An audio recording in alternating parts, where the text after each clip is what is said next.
There is a specific sentence a doctor can say to you, in a specific tone of voice, that rearranges the entire architecture of a person's life in the space of about 4 seconds.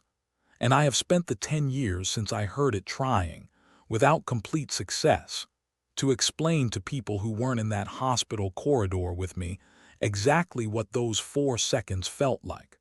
My name is Robert Halloway. I'm 58 years old.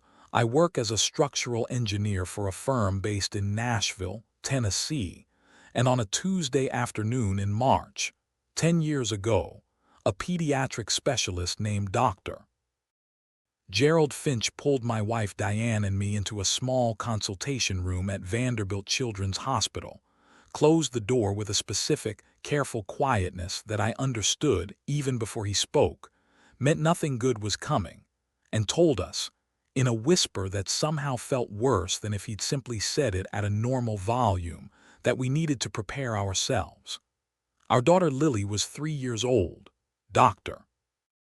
Finch believed she had an aggressive, terminal form of a rare pediatric cancer, and he told us, sitting across a small round table in that consultation room, that in his considerable experience, children with her specific presentation rarely survived more than 4 to 6 months from diagnosis.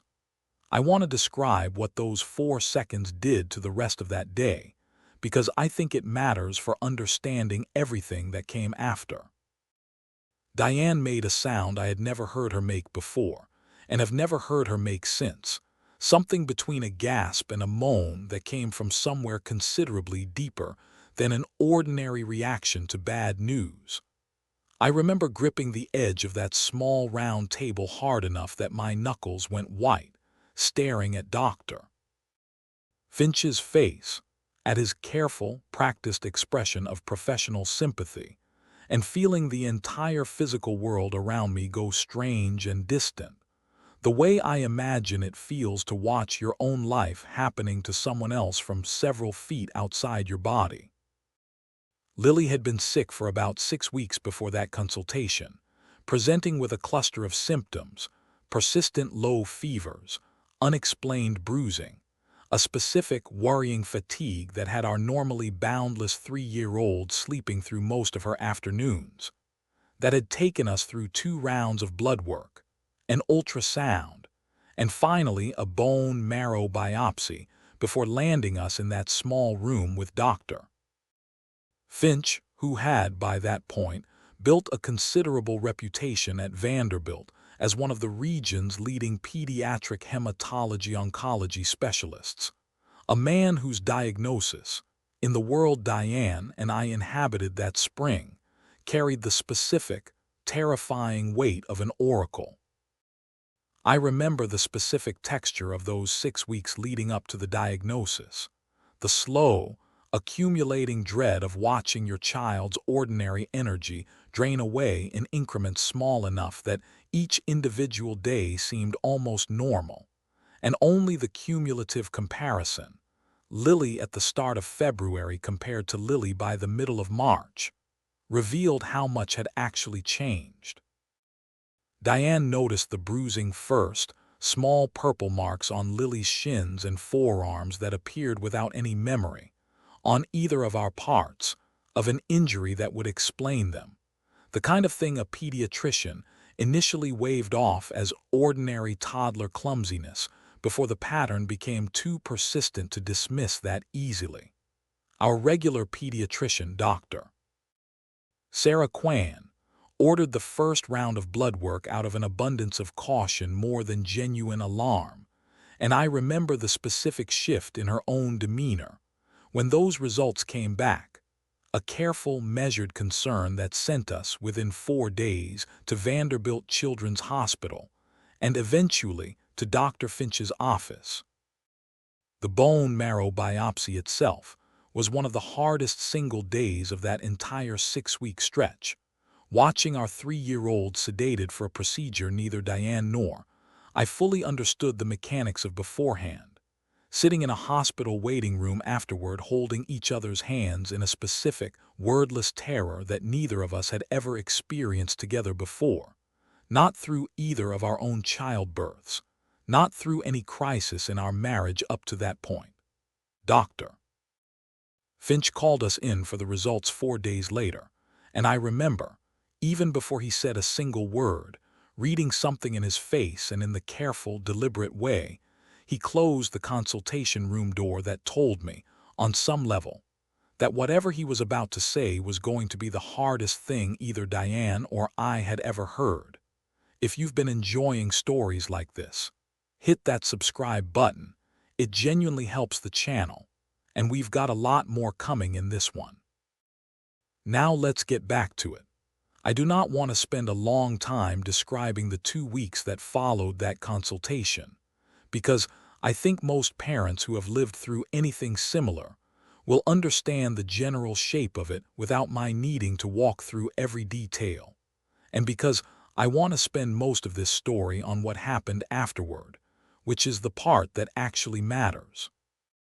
What I can tell you is that Diane and I spent those 2 weeks in a specific, suspended kind of grief, the particular horror of loving a child who is, at that exact moment, still laughing at cartoons and asking for extra bedtime stories, while simultaneously being told by a respected specialist that she had perhaps 4 to 6 months left to live. We told our families. We began with a specific numbness neither of us has ever fully recovered from, researching pediatric hospice options, because Dr. Finch had gently suggested, at a follow-up appointment 8 days after the original consultation, that given the aggressiveness of what he believed we were dealing with, it might be worth starting those conversations sooner rather than later. I remember those 2 weeks in a series of specific, disconnected fragments rather than any coherent narrative. The way I understand now that acute grief often works, stripping away the connective tissue between moments and leaving only the sharpest individual images behind. I remember sitting on Lily's bedroom floor one evening while she slept, simply watching her breathe, counting the rise and fall of her small chest in a way I had never once thought to do before that consultation, as though the counting itself might somehow extend the number of breaths available to her. I remember Diane, usually the more composed of the two of us in any crisis, breaking down completely in the grocery store parking lot one afternoon, unable to explain to me, through the tears, anything beyond the fact that she'd seen a mother in the produce section with a daughter roughly Lily's age, and simply couldn't hold herself together at the sight of it. I remember calling my own parents, both still living at the time, and hearing my father, a stoic man who had never once in my adult life broken down on the phone with me, go completely silent for almost a full minute after I told him, before finally saying, in a voice I had never heard from him, "I don't know what to say to you, son. I don't know what a father is supposed to say to this." My mother took the phone from him and simply cried with me, long distance, for several minutes, neither of us saying much of anything, which somehow felt like exactly the right response when nothing else would have been adequate. It was Diane's older sister, Karen, a hospital administrator herself in Atlanta with 2 decades of experience navigating exactly this kind of medical crisis from the inside, who insisted, over Diane's initial reluctance to seem like she was doubting a specialist's expertise, that we get a second opinion before moving forward with hospice planning. Karen made some calls, pulled some strings through her own professional network, and got us an expedited appointment, Finch's original diagnosis, with a pediatric hematologist at a specialty children's research hospital in Memphis named Dr. Patricia Okonkwo, a woman who had built her entire career specifically around difficult, ambiguous pediatric diagnoses that other specialists had struggled to pin down definitively. Dr. Okonkwo reviewed every piece of Lily's existing testing over the course of a single, exhaustive afternoon, and told us, at the end of it, something that neither Diane nor I were fully prepared to hear after 2 weeks of grieving a child who was still, by every appearance, sitting on the exam table swinging her feet and asking when she could go home. She told us she was not yet confident in Dr. Finch's diagnosis. She told us the specific pattern of markers in Lily's blood work was consistent with the cancer Dr. Finch had identified, but was equally consistent with a rare, severe autoimmune condition that could mimic that specific cancer's presentation closely enough to explain the confusion. A condition that, while serious and requiring aggressive treatment of its own, was not, in her considerable experience, a death sentence at all. If you're finding this story compelling, don't forget to like and subscribe. It really helps more than you'd think, and we're nowhere near the end of this one. I want to be careful, in telling this part of the story, not to make what followed sound simpler or faster than it actually was, because the truth is that the next 3 weeks were, in their own way, harder than the original diagnosis had been, precisely because they introduced a genuine, agonizing uncertainty into a situation we had, however devastatingly, already begun to accept as settled. Dr. Okonkwo ordered a new round of specialized testing, some of it sent to a specific reference laboratory in Boston that handled the kind of rare diagnostic panels her suspected condition required, testing that took 19 days to fully process. 19 days during which Diane and I existed in a specific, exhausting limbo, unable to fully return to the hospice planning Dr. Finch had suggested and unable to fully believe, yet, that we'd been given a genuine. The results came back on a Thursday afternoon in April. Dr. Okonkwo called us herself, rather than having us come in, because she said she didn't want us to have to wait even the additional hours it would take to schedule an in-person appointment. Lily did not have cancer. She had a severe, rare form of a pediatric autoimmune disorder that had been suppressing her bone marrow function in a way that mimicked several key markers of the cancer Dr. Finch had identified, a condition that was serious, that would require months of aggressive treatment and close monitoring, but that had, in Dr. Okonkwo's considerable experience treating similar cases, a strong prognosis for full recovery with the right protocol. I remember standing in our kitchen when that phone call came, Diane on the extension in the next room, both of us going completely silent for what felt like a full minute after Dr. Okonkwo finished explaining, neither of us fully able to process that the sentence we'd been carrying for 5 weeks, prepare yourselves, might not have been true at all. If this story has you hooked, drop a comment and hit subscribe, because what happens next is the part I still think about most. Lily's treatment under Dr. Okonkwo's care took the better part of the following year, an intensive immunosuppressive protocol, months of careful monitoring, 2 difficult hospitalizations when her body reacted poorly to an early medication adjustment, and a specific, grueling routine of specialist visits that had Diane or me driving her the 3 hours to Memphis nearly every other week for the better part of 10 months. I want to be honest that it was not an easy year, and that Dr. Okonkwo never once promised us an easy year, only a genuinely possible one, which turned out, eventually, gradually to be true. I remember the specific rhythm that year eventually settled into, a rhythm that felt, at the time, like it was going to be the permanent shape of our lives, rather than a temporary crisis we'd someday look back on from a place of safety. Diane took a leave of absence from her job as a paralegal for nearly 8 months, becoming, in that stretch, Lily's primary caretaker and medical coordinator, in a way that required a specific, exhausting vigilance neither of us had ever had to sustain before, tracking medication schedules with the precision of a hospital pharmacist, learning to recognize the earliest, subtlest signs of a reaction that might require an emergency trip back to Memphis. managing a household and a marriage and a terrified older brother, our son Marcus, who was 7 that year and old enough to understand, in fragments, that something was seriously wrong with his little sister, without being old enough to fully process the fear that came with that understanding. The 2 hospitalizations were, without question, the hardest stretches of that entire year, each one requiring us to sit, once again, in a hospital room watching Lily hooked to monitors and Roman 4 lines, wondering, in our worst private moments, whether Dr. Okonkwo's more hopeful diagnosis was somehow also going to prove wrong in its own way.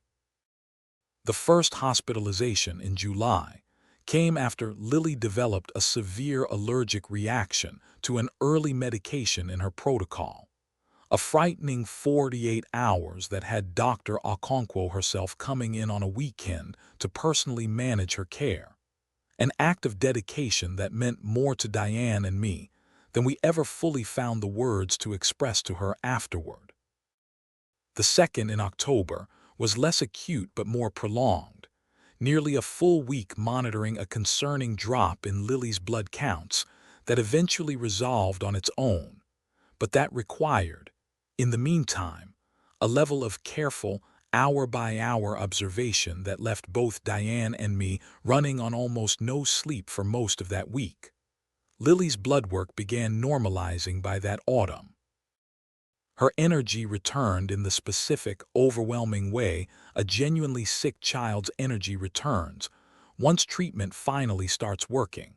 And by the following spring, almost exactly a year after that whispered sentence in Dr. Finch's consultation room, Dr. Okonkwo told us, with visible emotion in her own voice, that Lily was, by every measure available to modern medicine, in full remission, with an excellent long-term prognosis.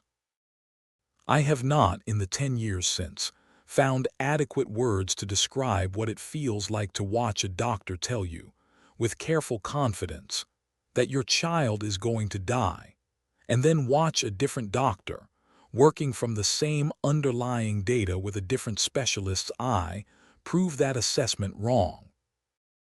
I understand now, having spent considerable time since learning about diagnostic medicine in general, that misdiagnosis of rare, ambiguous pediatric conditions is a genuine, documented risk even among excellent, well-intentioned specialists, that Dr. Okonkwo herself told us more than once, that she had immense sympathy for how easily a case like Lily's could be read the wrong way by a good doctor working in good faith. I want to be honest that for the first several years after Lily's recovery, that was the story I told myself about what had happened with Dr. Finch. A good doctor, an honest mistake, the kind of thing that happens in medicine even to careful, well-trained specialists, however devastating the near miss had been for our family. I did not learn otherwise until 6 years after Lily's remission, through a phone call I never expected to receive, from a woman named Renee Castellano, an investigator with the Tennessee Attorney General's Healthcare Fraud Unit. If you've made it this far into the story, hit that subscribe button, because it really does help the channel keep going, and we've got a lot more coming in this one. Renee Castellano called me on a Tuesday morning in April, 6 years after Lily's remission, explaining that her office was conducting an investigation into a pattern of pediatric diagnoses made by Dr. Gerald Finch over the preceding decade, and that Lily's case had surfaced, through a review of Vanderbilt's own internal quality assurance records, as one of a significant number of cases the investigation was examining. Castellano herself, I would come to learn over the following months, had spent nearly 15 years working healthcare fraud cases for the state, a career she'd told me once had started almost by accident, after an early assignment investigating billing irregularities at a nursing home chain had exposed her to exactly how much damage financially motivated medical decisions could inflict on families who had no way of knowing they were being deceived. She had a specific, methodical way of explaining complex investigative findings that I came to appreciate enormously over the following 3 years, translating what could have been overwhelming legal and financial detail into language Diane, and I could actually absorb without feeling talked down to.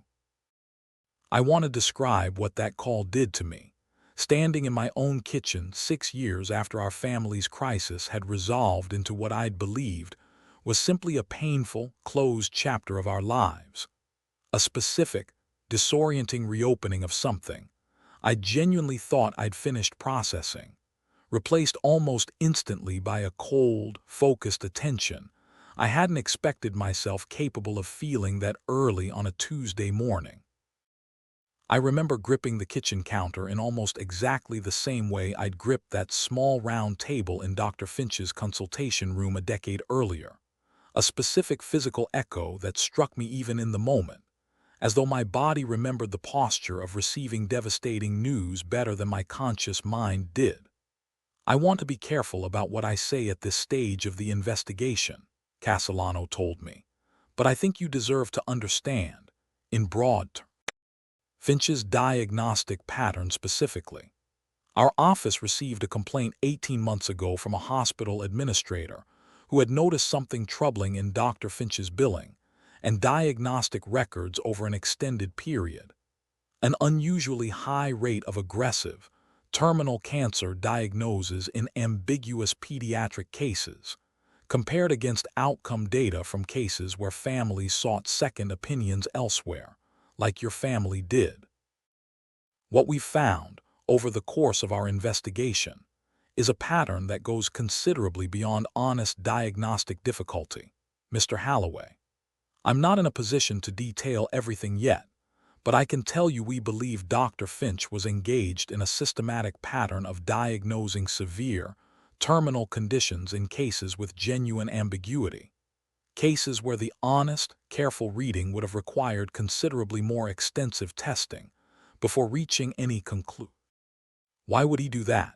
I asked, my voice sounding, even to myself, considerably steadier than I actually felt. Castellano was quiet for a moment before answering. We believe it comes down to a specific financial arrangement Dr. Finch had with a regional palliative and hospice care network, an arrangement our investigation found he never disclosed to any of the families involved, that provided him substantial referral compensation for patients moved into term. We believe, based on the pattern we've documented across dozens of cases over nearly a decade, that Dr. Finch was systematically overdiagnosing terminal conditions in ambiguous pediatric cases, particularly cases involving symptom patterns that could plausibly support either a severe but treatable diagnosis or an aggressive terminal one, specifically because the terminal diagnoses generated referral income the treatable ones did not. If you're finding this story compelling, don't forget to like and subscribe. It really helps more than you'd think.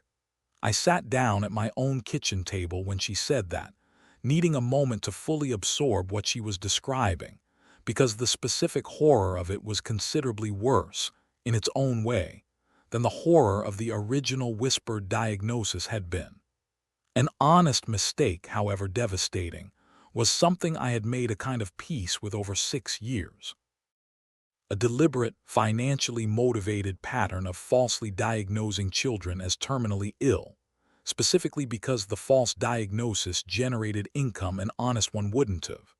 That was something else entirely, something I found myself in that moment, unable to fully hold in my mind without a specific, rising fury I hadn't expected myself capable of feeling about a chapter of our family's life I'd believed was long closed.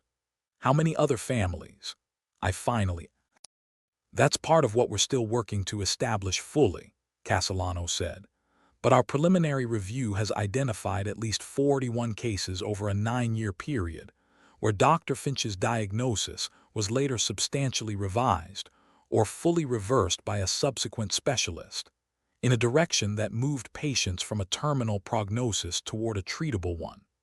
We don't yet know how many of those 41 families sought and received that second opinion in time.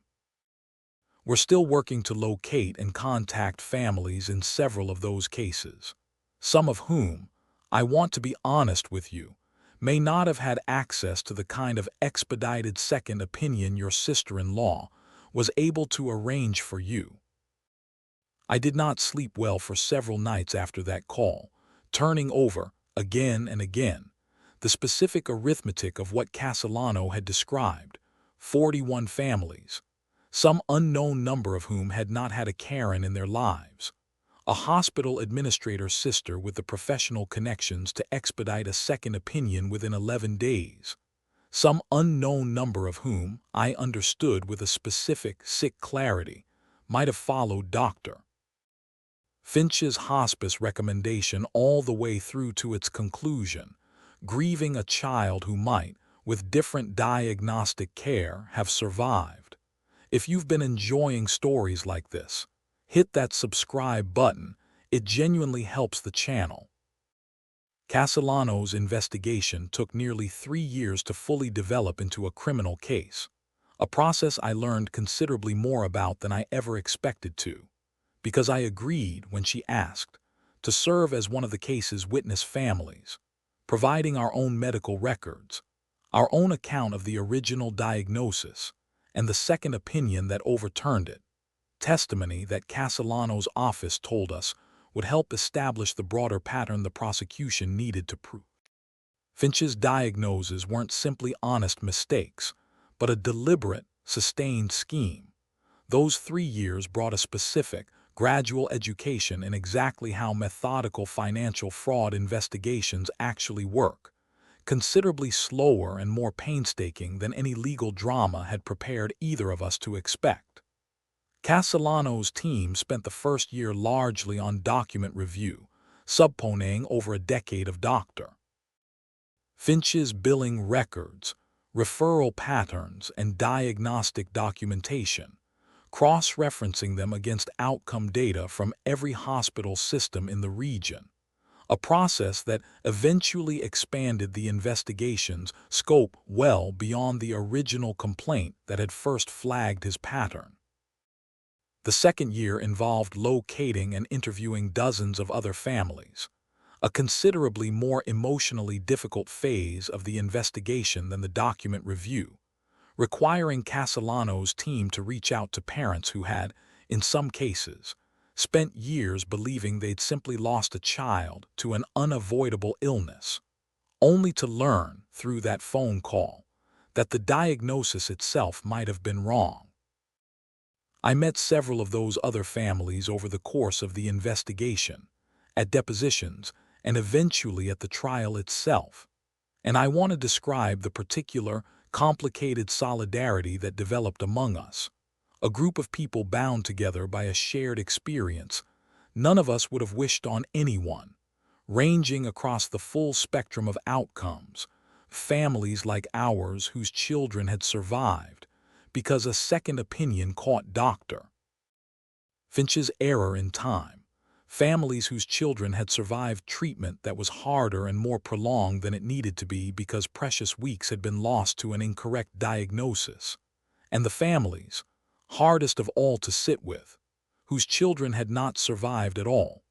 We began, almost accidentally, meeting for coffee before and after depositions, a handful of us at first, growing gradually as the investigation progressed and more families were identified and contacted. By the time the trial began, a core group of nearly a dozen of us had formed something close to an informal support network, sharing rides to the courthouse, sitting together in the gallery, checking in with each other during the difficult weeks when the trial's testimony grew especially hard to sit through. I don't think any of us had anticipated, at the start of Castellano's investigation, how much we would come to lean on people who understood, in a way almost no one else in our lives fully could, exactly what it felt like to have trusted a doctor's authority completely, and later learn how badly that trust had been exploited. Diane became particularly close during that stretch, with a mother named Rachel Sung, whose son had received a nearly identical diagnosis to Lily's just 2 years before ours, but who hadn't had access to the kind of expedited second opinion Karen had arranged for us, and whose son had ultimately died following the hospice pathway Dr. Finch recommended, only for the subsequent case review to suggest, devastatingly, that his condition might well have been treatable. The trial itself, when it finally began 4 years after Castellano's initial phone call, 10 years almost exactly after that whispered sentence in Dr. Finch's consultation room, lasted 11 weeks, and I attended as much of it as my work schedule allowed, sitting in the gallery watching a prosecutor named Miriam Solis lay out, case by case, family by family, the specific pattern Castellano's investigation had documented, the referral payments, the diagnostic discrepancies, the testimony of 11 other families whose children had, like Lily, received a terminal diagnosis from Dr. Finch that a subsequent specialist substantially revised, and the considerably harder testimony of 6 families whose children had not survived, whose subsequent case reviews, conducted as part of the investigation, suggested a meaningful possibility that an earlier, more careful diagnosis might have changed their outcome. If this story has you hooked, drop a comment and hit subscribe, because what happens next is the part I still think about most. I testified on the trial's 4th week, describing, in the careful, factual language the prosecution had helped me prepare, the specific afternoon Dr. Finch whispered that we needed to prepare ourselves, the 5 weeks we spent beginning to grieve a daughter who was, at that very moment, still very much alive, and the second opinion that ultimately proved his diagnosis wrong. Preparing for that testimony took considerably more out of me than I expected going in. Miriam Solis' team met with me 3 separate times in the weeks leading up to my appearance, walking through the specific sequence of questions I'd be asked, helping me practice describing the most painful 5 weeks of my life with the kind of measured, factual composure a courtroom requires. A composure that felt, in those preparation sessions, almost dishonest to the actual chaos of what Diane and I had lived through, until Solis explained to me, gently, that the composure wasn't about denying the pain, only about making sure the jury could actually hear the facts clearly through it, without the emotion of the moment obscuring the specific details that mattered most to the case. I want to describe what it felt like to sit on that witness stand, close enough to Dr. Finch's defense table that I could see his face throughout my entire testimony, a face that had once carried, for Diane and me, the specific terrible authority of a man pronouncing our daughter's death sentence, now simply the face of a defendant, older, grayer, watching me describe the worst 5 weeks of his own making with an expression I found genuinely difficult to read, somewhere between practiced composure and something that might, in its more unguarded moments, have actually. There was a specific moment during my cross-examination when Dr. Finch's defense attorney, a sharp, methodical woman named Dana Whitfield, asked me directly whether I believed Dr. Finch had known, at the time he delivered Lily's diagnosis, that he was wrong. I remember pausing before answering, because it was a genuinely difficult question, one I had turned over privately many times across the preceding 3 years. I don't know what was in his head in that specific moment, I told the courtroom. What I know is what your own investigators found, a decade-long pattern where his diagnosis skewed terminal in exactly the cases that generated him money, at a rate that isn't consistent with an honest doctor simply getting difficult cases wrong sometimes. I don't need to know what he was thinking in my daughter's specific case to understand what the pattern shows about all of them together. Solis told me afterward that my answer had been, in her professional opinion, one of the more effective moments of testimony across the entire trial, precisely because I hadn't overreached into claiming certainty about something I genuinely couldn't know. The jury deliberated for 6 days before returning a verdict: guilty on 23 counts of healthcare fraud, guilty on 11 counts related to falsified diagnostic documentation, and guilty on a considerably more contested set of charges that the defense had fought hardest to avoid. On 4 counts of reckless endangerment, tied specifically to cases where the prosecution had successfully argued the fraudulent terminal diagnosis had led directly to families foregoing treatment that might otherwise have saved their children's lives. The sentencing hearing happened 6 weeks after the verdict, and I attended it with Diane, both of us sitting in the same gallery where I'd testified, watching Judge Alan Whitcomb deliver a sentence of 18 years, a number that felt, in the specific way numbers do in moments like that, both enormous and somehow inadequate at once, given what Castellano's investigation had ultimately documented across a decade of Dr. Finch's practice. The sentencing hearing itself stretched across most of a full day, considerably longer than either Diane or I had anticipated, largely because Judge Whitcomb allowed an unusually extensive session of victim impact statements, understanding, I think, the specific gravity of a case that had touched so many families across such a long span of years. 19 families spoke that day, in total, each given a few minutes at the podium to describe, in their own words, what Dr. Finch's diagnosis had cost them. A procession of testimony that grew heavier and more difficult to sit through as the day wore on, family after family describing months or years of grief, of hospice care that families now understood with a specific, retroactive horror might never have been necessary at all.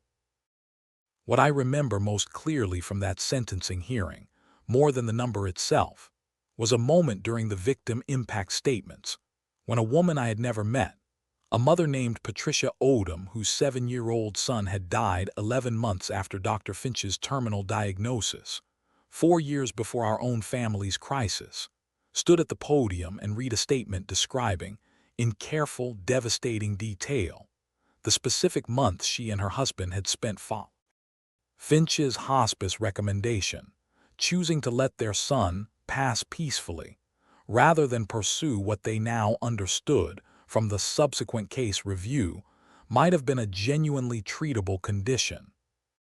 Patricia Odom's voice, reading that statement, remained steady throughout almost the entire thing, a specific, hard-won composure I understood, watching her, had probably taken years of grief counseling and considerable personal strength to achieve, and it was only at the very end, describing the moment she'd first learned from Castellano's investigators that her son's diagnosis might have been wrong, that her voice finally broke. "I have spent 9 years believing my son's death was simply an unbearable tragedy that no one could have prevented," she told the courtroom. "I have grieved him as a mother grieves an unavoidable loss, because that is what Dr. Finch told me it was. I learned 18 months ago that it might not have been unavoidable at all. I do not know how to grieve that second loss on top of the first. I don't think there's a word for it. I don't think English has a word for losing your child twice, once to an illness and once to the possibility that the illness might not have needed to take him."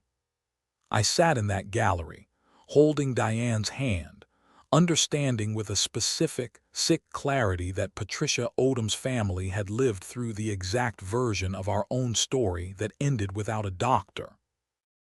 Okonkwo, without a Karen with the right professional connections, without the specific, fortunate combination of resources and timing that had let our own 5 weeks of grieving Lily turn out, in the end, to have been unnecessary. I have thought about Patricia Odom's statement more than almost anything else from that entire 3-year process, because it crystallized something I had been circling, uncomfortably, for the whole length of the investigation. The specific, arbitrary unfairness of which families got the miracle and which didn't, a distinction that had nothing to do with which children deserved to survive, and everything to do with which families happened to have a sister-in-law with hospital connections. Or the specific financial flexibility to travel 3 hours to Memphis every other week for the better part of a year, or simply the good fortune of asking the right question at the right moment before it was too late to matter. If you're finding this story compelling, don't forget to like and subscribe. It really helps more than you'd think. Lily is 13 now, healthy, thriving, a competitive swimmer who has almost no direct memory of the year that nearly ended her life at 3 years old, though she has grown, over the past several years, into a fuller understanding of what actually happened, an understanding Diane and I introduced carefully, gradually, as she became old enough to hold it without it overwhelming her sense of her own ordinary, healthy childhood. We told her the full story in stages, starting when she was around 10, first explaining simply that she had been very sick as a small child, and that a doctor had helped her get better, saving the more difficult details about Dr. Finch's fraud and the subsequent trial for a longer conversation when she was 12, old enough by then to understand not just that she had been sick, but that the first doctor who diagnosed her had been dishonest in a way that could have cost her life. I remember that conversation vividly, sitting with her at our kitchen table on a Sunday afternoon, watching her young face work through information that was, in its own way, almost too large for a 12-year-old to fully process. The idea that a grown-up, a doctor, someone whose entire job was supposed to be helping people, had lied about her specifically because lying made him money. She asked a lot of questions that afternoon, careful, precise questions in the specific way Lily has always approached difficult information, wanting to understand the mechanics of it rather than simply the emotional shape. And I remember feeling, watching her work through it, a specific pride in how she was handling something that had shaped the entire trajectory of her early childhood without her even remembering most of it directly. She attended part of the trial with us, during a week her school schedule allowed, sitting quietly in the gallery beside Diane and me, and I remember watching her face during Patricia Odom's victim impact statement, watching my 13-year-old daughter understand, in real time, exactly how narrow the margin had actually been between the childhood she'd gotten to have and the one Patricia Odom's son never got the chance to. She didn't say much on the drive home that day, staying quiet in the back seat for most of the hour-long trip, and when she finally spoke, she asked whether she could write a letter to Patricia Odom, an instinct that struck both Diane and me as remarkable for a 13-year-old, and that Patricia, when she eventually received it, told us months later had meant more to her than almost anything else from the entire trial. Our son Marcus, now 17, has carried his own version of that early crisis forward differently than Lily has, given that he was old enough at 7 to remember the actual fear of that year, with considerably more clarity than his younger sister retains. He's told me, more than once over the years, that watching his parents nearly lose it together during Lily's illness shaped, in ways he's still working out, his own decision to pursue pre-med studies now that he's a senior in high school, specifically interested, he's told me, in pediatric medicine, wanting, in his own words, to be the kind of doctor who actually looks hard enough at the ambiguous cases instead of taking the easy answer. I do not know how to fully resolve, even now, the specific, uncomfortable knowledge that our family's survival was, in some meaningful sense, a matter of resources and fortune as much as anything else, that Lily is healthy today partly because of Dr. Okonkwo's genuine skill, and partly because Karen happened to work in exactly the right field with exactly the right connections at exactly the moment we needed them most.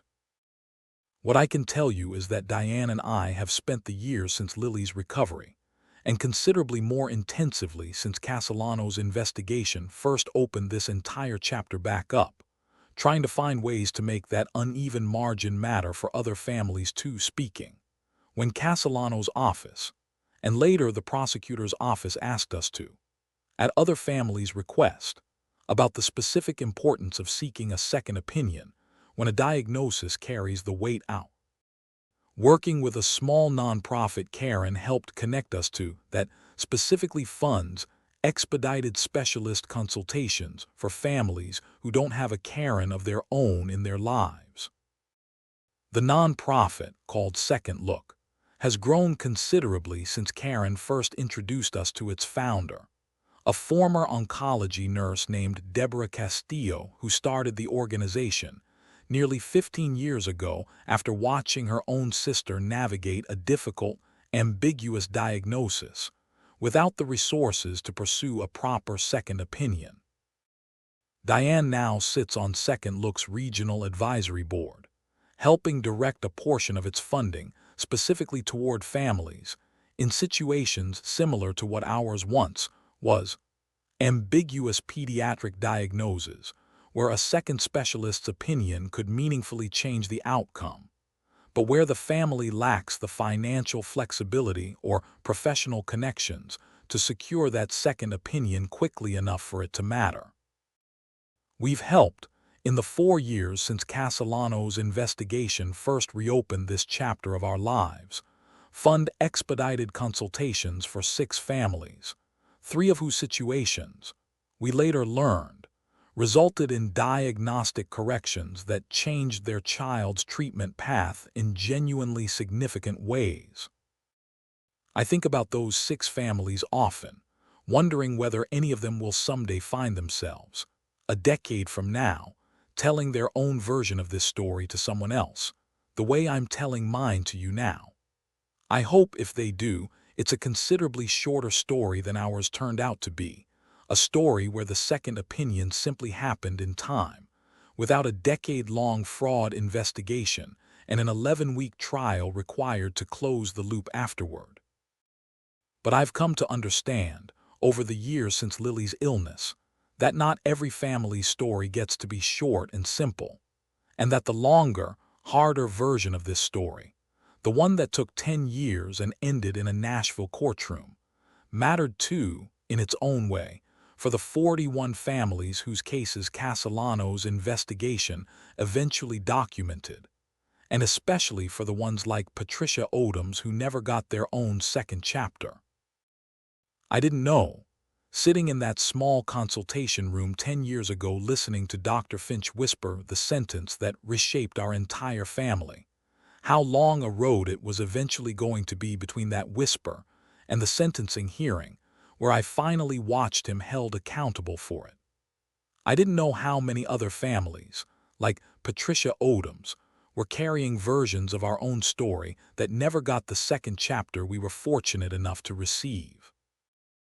I didn't know that Renee Castellano's investigation, even after the guilty verdict, was still working to identify several additional cases from earlier in Dr. Finch's career that the initial 9-year window hadn't fully captured, cases that might extend the full scope of what he'd done considerably further back than any of us currently understood. But that's a story for next time. The truest thing I can tell you, 10 years removed from that whispered sentence in a small hospital consultation room, is that I have stopped trying to fully resolve the specific unfairness of which families got the miracle and which didn't, because I don't think that unfairness is something a person actually resolves, only something you learn, gradually, to carry forward into whatever you do next with the fact of your own survival. Lily is alive today because of Dr. Okonkwo's genuine skill, because of Karen's professional connections, because of a specific, narrow window of time in which our family happened to ask the right question before it was too late to matter. I don't know how to make that margin feel less arbitrary than it actually was. What I do know is that watching Judge Whitcomb read that 18-year sentence did not, in the end, feel like triumph, the way I might have expected it to feel a decade earlier, sitting in that consultation room hearing the word prepare for the first time. It felt instead like the closing of a door that should never have needed a criminal trial to close in the first place, and like the opening, however imperfect and however late, of a small measure of accountability for the families, like Patricia Odom's, who never got the chance our own family did. I think, too, about Dr. Okonkwo, who I still send a Christmas card to every single year, and who has, in the decade since, treated Lily's case as something closer to a professional touchstone than an ordinary success story, telling me once, at a follow-up appointment years after Lily's remission, that she thinks about our family's case whenever she's tempted to accept a first impression too quickly, whenever the pressure of a busy clinical schedule makes the careful, time-consuming work of ruling out alternative diagnoses feel like a luxury rather than a professional obligation. I think about how different an entire decade of our lives would have looked if she had made that same choice Dr. Finch made, taking the faster, more confident-sounding diagnosis, instead of insisting on the additional 19 days of testing that ultimately saved our daughter's life. I don't think Dr. Okonkwo would call what she did heroic, exactly.